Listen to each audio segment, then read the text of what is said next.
Hi friends, ఎలా ఉన్నారు? నేను మీ దత్తు సార్. ఈరోజు మన వీడియోలో school assistant social preparation plan. ఇప్పుడు డిఎస్సికి కేవలం 80 రోజులు టైమే ఉంది. ఒకవేళ జూన్లో కాకుండా జూలైలో పెడితే మనకు దగ్గర 110 రోజులు టైం అయితే దొరుకుతుంది. సో ఈ 3 నెలల టైంని బేస్ చేసుకుని స్కూల్ అసిస్టెంట్ సోషల్ కొరకు నేను రూపొందించినటువంటి ప్రణాళిక. స్కూల్ అసిస్టెంట్ సోషల్ ప్రిపేర్ అయ్యేవాళ్ళు so day 1, day 2, day 3, day 4 ఇట్లా ఏ రోజు ఏం ప్రిపేర్ అయితే ఈ ఉన్న టైంలో మనము సిలబస్ మొత్తం కవర్ చేయగలుగుతాము అనే అంశం మీద మరి ఈ ప్లాన్ అయితే తయారు చేయడం జరిగింది. TSDSC 2024 school assistant social. So ఇందులో ముఖ్యంగా భూగోళ శాస్త్రము అంటే జాగ్రఫీ, హిస్టరీ చరిత్ర, దాంతోపాటు సివిక్స్ పౌరశాస్త్రం, ఎకనామిక్స్ అర్థశాస్త్రం, ఈ విధంగా ఈ 4 అంశాలను తీసుకున్నా. సో లాస్ట్లో మనకు మెథడాలజీ కూడా కవర్ చేయడం జరిగింది. సో నేను మన ఛానల్ తరపున ఆన్లైన్ టెస్టులు కూడా నిర్వహించడం జరుగుతుంది.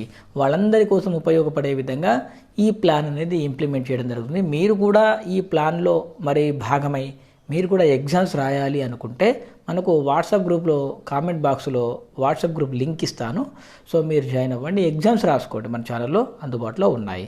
సో ఒకవేళ మేము ఎగ్జామ్స్ రాయం సార్, మేము ఓన్గా ప్రిపేర్ అవుతాం అనుకున్న వాళ్ళు కూడా ఇది ఇంప్లిమెంట్ చేసుకోవచ్చు. సో ఎగ్జామ్స్ రాసే వాళ్ళకి ఏంటంటే ఒక భయం అనేది ఉంటుంది. సో సార్ దత్తు సార్ మనకి ఎగ్జామ్ పెడుతుంటే టాపిక్ చదువుకోవాలి.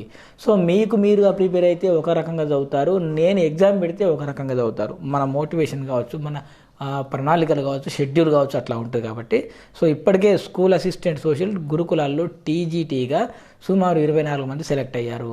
సోషల్తో పాటు ఇంకా తెలుగు అయితే ఇంకా చాలామంది దగ్గర 130 మంది అన్ని రకాలుగా కలిసి మరి 130 మందికి పైగా ఉద్యోగాలు సాధించారు ఎగ్జామ్స్ రాసి 1.5 year నుంచి. సో ఇది కూడా మరి డిఎస్సిలో కూడా మన వాళ్ళు సత్తా చాటాలని నేను కోరుకుంటున్నాను. సో ఇక ముందుగా వచ్చినట్లయితే జాగ్రఫీలో డే 1 వచ్చినట్లయితే పాఠాల అధ్యయనం అండ్ సౌర కుటుంబం మరియు భూమి. ఇక రెండవ రోజు భూమి యొక్క అంతర్గత నిర్మాణం, శిలలు, ప్రధాన భూస్వరూపాలు. మూడవ రోజు ధృవ ప్రాంతాలు, ఋతువులు, టండ్రా ప్రాంత ప్రజలు. 4వ రోజు శీతోష్ణ స్థితి శాస్త్రం. 5వ రోజు అగ్ని పర్వతాలు, భూకంపాలు. 6వ రోజు భూమి ఆవరణములు. 7వ రోజు భూగర్భ జలాలు, చెరువులు, అడవులు, ఖనిజాలు, గనులు, త్రవ్వకం. 8వ రోజు సహజ ప్రకృతి సిద్ధ మండలాలు. ఇక 9వ రోజు వచ్చినట్లయితే ఖండాలు పార్ట్ 1 ఆసియా, ఆఫ్రికా, యూరప్. ఇక 10వ రోజు ఖండాలు పార్ట్ 2 అని చెప్పేసి ఉత్తర అమెరికా, దక్షిణ అమెరికా, ఆస్ట్రేలియా, అంటార్కిటికా. ఇక తర్వాత వచ్చినట్లయితే మనకు నెక్స్ట్ 11వ రోజు ప్రపంచ జనాభా మరియు సహజ విపత్తులు అంటే మనకు డిజాస్టర్ మేనేజ్మెంట్ కిందకి వస్తారన్నమాట ఇది. ఇక 12వ రోజు భారతదేశ భౌగోళిక అంశాలు. 13వ రోజు తెలంగాణ భౌగోళిక అంశాలు. సో ఇక తర్వాత అర్థశాస్త్రం విషయానికి వచ్చినట్లయితే మనకు 14వ రోజు అర్థశాస్త్రం పరిధి, ప్రాధాన్యత మరియు వినియోగం. ఇక 15వ రోజు డిమాండ్ సిద్ధాంతం, పంపిణీ సిద్ధాంతం, ఆదాయ పంపిణీ. 16వ రోజు జాతీయ ఆదాయం. 17వ రోజు ప్రభుత్వ రాబడి మరియు వ్యయాలు, బడ్జెట్ మరియు ద్రవ్యం, బ్యాంకింగ్. 18వ రోజు ద్రవ్యోల్బణం, ఆర్థిక వృద్ధి, ఆర్థికాభివృద్ధి. ఇక 19వ రోజు మనకు భారతదేశ ఆర్థిక వ్యవస్థ లక్షణాలు. 20వ రోజు భారతదేశ ఆర్థిక వ్యవస్థ లక్షణాలు. అంటే పెద్ద చాప్టర్ కాబట్టి 19వ రోజు అదే టాపిక్ పెడతా ఎగ్జామ్, 20వ రోజు కూడా అదే టాపిక్ పెడతా. అంటే మీరు ఈ విధంగా చదువుకుంటేనే ఈ తక్కువ టైంలో మీరు కవర్ చేయగలుగుతారు, లేదంటే చేయలేరు. సో ఇక 21వ రోజు సహజ విపత్తులు, విపత్తుల నిర్వహణ, సుస్థిరాభివృద్ధి. ఇక 22వ రోజు జీవనోపాధులు మరియు సాంకేతిక పరిజ్ఞానం. ఇక 23వ రోజు వచ్చినట్లయితే ఇక మనకు చరిత్ర స్టార్ట్ అవుతుంది.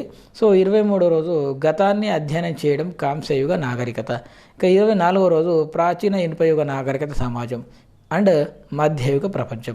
25వ రోజు ప్రాచీన భారతదేశ నాగరికతలో క్రీస్తుపూర్వ మారుషదత్వంలో సంభవించిన రాజకీయ మరియు సామాజిక పరిణామాలు. ఇక 26వ రోజు భారతదేశం క్రీస్తుపూర్వం 200 నుండి క్రీస్తు శకం 300 వరకు. ఈ 500 సంవత్సరాల్లో మరి భారతదేశంలో వచ్చిన మార్పులు, రాజకీయ పరిణామాల గురించి ఉంటుందన్నమాట.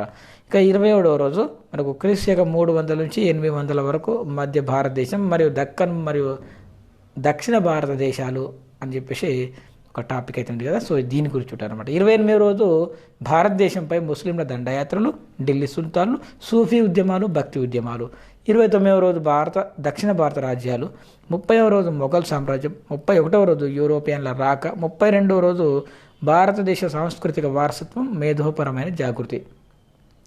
ఇక 33వ రోజు 1858 1987 మధ్య భారతదేశం బ్రిటిష్ వారి కాలంలో ఆర్థిక సామాజిక రంగాల్లో వచ్చిన మార్పులు. అంటే 1858 నుంచి 1987 వరకు 47 వరకు వచ్చిన మార్పుల గురించి అనమాట. ఇక తర్వాత 34వ రోజు జాతీయవాద ఆవిర్భావం, భారత స్వాతంత్ర పోరాటం. 35వ రోజు స్వతంత్ర భారతదేశం మొదటి 30 సంవత్సరాలు, రాజకీయ ధోరణులు ఆవిర్భావం. ఇక 36వ రోజు ప్రపంచ యుద్ధాల తర్వాత ప్రపంచం. నెక్స్ట్ భారతదేశ సమకాలీన సామాజిక ఉద్యమాలు. ఇక 37వ రోజు బ్రిటిష్ నిజాం పాలనలో భూస్వాములు, కౌలుదారులు, హైదరాబాద్ రాజ్యంలో స్వాతంత్ర పోరాటం.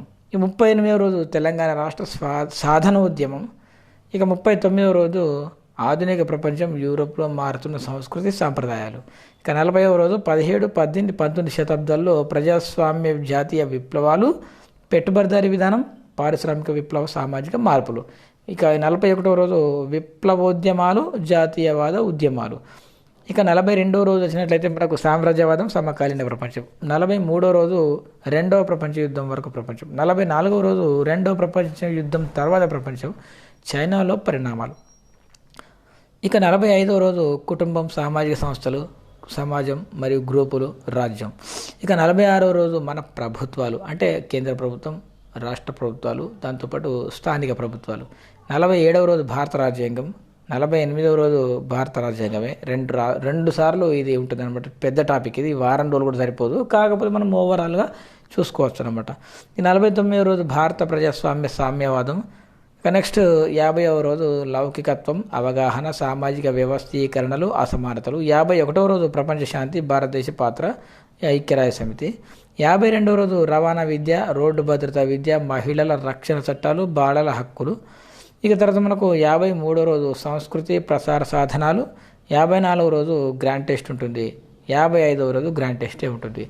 ఇక్కడ నేనేమనుకుంటున్నా అంటే దీంతో పాటు ఇప్పుడు జాగ్రఫీ కాగానే ఒక గ్రాండ్ టెస్ట్, హిస్టరీ మీద ఒక గ్రాండ్ టెస్ట్, ఎకనామిక్స్ మీద ఒక గ్రాండ్ టెస్ట్, సివిక్స్ మీద ఒక గ్రాండ్ టెస్ట్ నిర్వహించడానికి ప్రయత్నాలు చేస్తున్నాను.